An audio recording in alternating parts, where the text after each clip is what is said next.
If you struggle to fall asleep, if you wake up at 2 a.m. and your mind won't stop racing, if you feel emotionally drained even after enough sleep, then this video is for you. Insomnia isn't just a nighttime nuisance.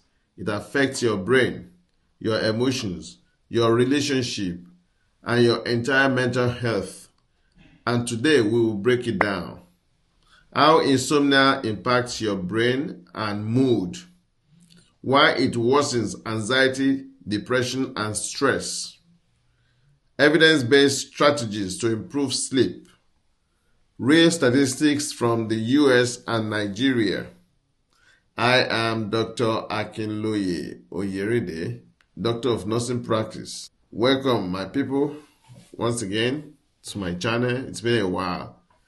I'm sorry it's been a while. I've been very busy and that's why you've not seen me for a while. Today I'm back again and we shall be talking about insomnia. Insomnia isn't just occasional poor sleep. Clinical insomnia means persistent difficulty falling asleep, staying asleep, or waking too early and still feeling unrefreshed. In the US, about 10% of adults experience chronic insomnia and up to 30% report occasional insomnia symptoms. That's a large number of people who suffer from insomnia in the US. In Nigeria and other sub-Saharan African settings, research shows insomnia is also common. In Africa, in Nigeria specifically, we have more people, more youths, more people of adult age, like 11.8% who suffer, who have reported significant insomnia. So that means we have a lot of, we have more people in Africa, in sub-Saharan Africa, who experience insomnia more than in the US. Among specific subgroups like pregnant women in Nigeria, rates can be even higher. Around 30 to 35% report insomnia symptoms. Things like pregnancy can make insomnia even worse than in ordinary people. That's what we're trying to pass through there. Sleep isn't nothing. During sleep, your brain consolidates memory, clears metabolic waste, regulates emotional brain chemicals, processes stress hormone. There's a strong link between insomnia and depression. So they are all linked, like I said in my previous video. Insomnia, depression, anxiety, they are all linked together. If you don't have enough sleep, definitely you become depressed. Definitely you experience anxiety. Definitely you experience some crankiness, irritability, and all kind of mental health issues that ordinarily you might not even think it is because of ordinary sleep, lack of sleep. So, sleep loss diminishes emotional resilience. In US research, adults with insomnia symptoms are more likely to experience anxiety and depression, with associations stronger in younger adults. So the younger adults who don't sleep, they experience more, a lot of insomnia more than the older people. So the same thing in sub-Saharan Africa. Very soon we are going to see the reasons why this is like that. Poor sleep affects the amygdala, the brain, which is the brain's alarm system, and weakens the prefrontal cortex, the part of brain that is responsible for logical thinking. So the amygdala and the prefrontal cortex, they are important part of our brain, and they have their the part they play in our brain. So this means when you do not sleep enough, you worry more. You react more intensely to stress. Your body stays in heightened state of alertness. So you are always at alert, always guiding. So that's why a sleepless night often feels like an anxious day. So here is something many people don't realize. Insomnia and anxiety create a cycle. So a cycle is always going round and round the same thing. You can't sleep equals, it means that you worry about not sleeping. Then this will lead to you can't sleep again. It's like a cycle. The same thing repeating itself every night. You can't sleep, you worry about not sleeping, then you can't sleep again. So the bed becomes associated with frustration instead of rest. You see a lot of people when they get to bed, they can't sleep. They are staring into the ceiling all night long. That's what they do. So this condition fits chronic insomnia. So when you don't sleep, when you repeat the same cycle all the time, it fits into chronic insomnia. So chronic insomnia doesn't stay isolated to mood complaints. It can lead to greater risk of anxiety disorder, a worsening of depressive symptoms, trouble with memory and concentration. So anybody who no sleep definitely will lack concentration. You won't be able to focus properly. Maybe at school, at work, in everything that you do, you won't be able to focus properly. Insomnia increases stress response. It encourages poor emotional regulation. Sleep isn't optional, it's foundational to mental health. That means it is a key part of our life. It's a key part to our mental health. Whether you have good mental health or you do not have, sleep is a key factor to it. It's a determinant factor. So let's talk about what you can do to improve your sleep. Go to bed and wake up at the same time every day. I know a lot of people are already telling me that's not going to be possible, including your weekends. Circadian rhythm is biological clock medicine. So you don't have to mess up your circadian clock. So if you can't fall asleep within 20 to 30 minutes, get up, do something calming, return when drowsy. So some people will do all kind of things. I remember me when I pick a book.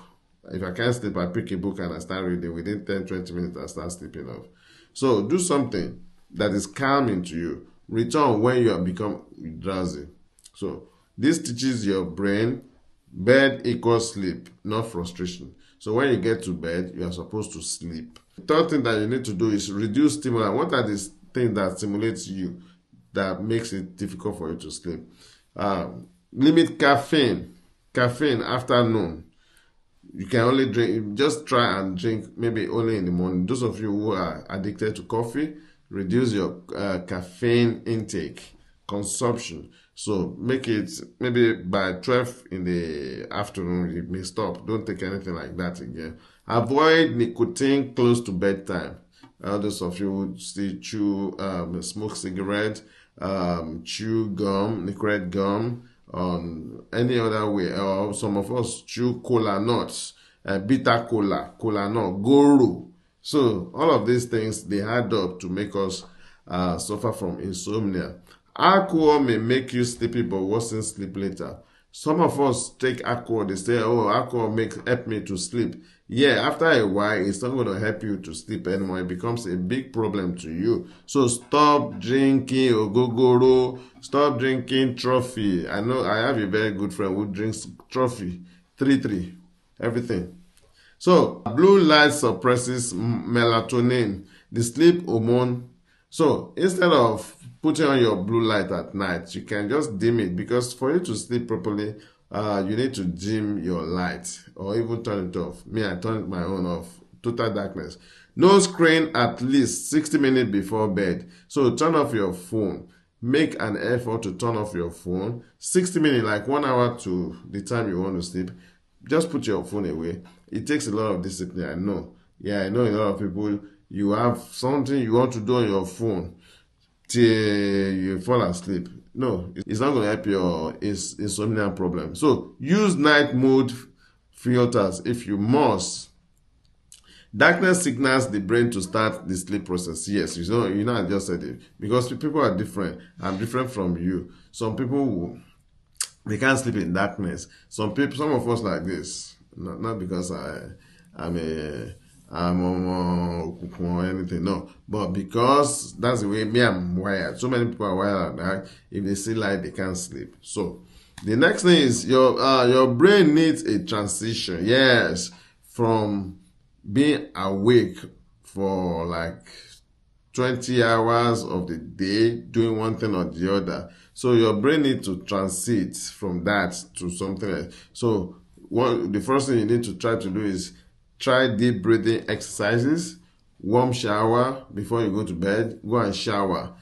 Put some water on your body, on your head. Light reading. Pick a book and read and start reading. So another thing is journaling. You can start writing things down. Maybe like tomorrow now, some of the things you have in your mind that you want to do, write them down. Start writing them down instead of thinking in your mind. When you think all these things that, oh, I have this place to go tomorrow, I want to do that, you might not sleep on time. You'll just be thinking. So start journaling, stretching. Yeah, that's a form of exercise. This will help you. This signals safety to your nervous system. Insomnia can exist on its own, but sometimes it's part of a bigger picture. Yes.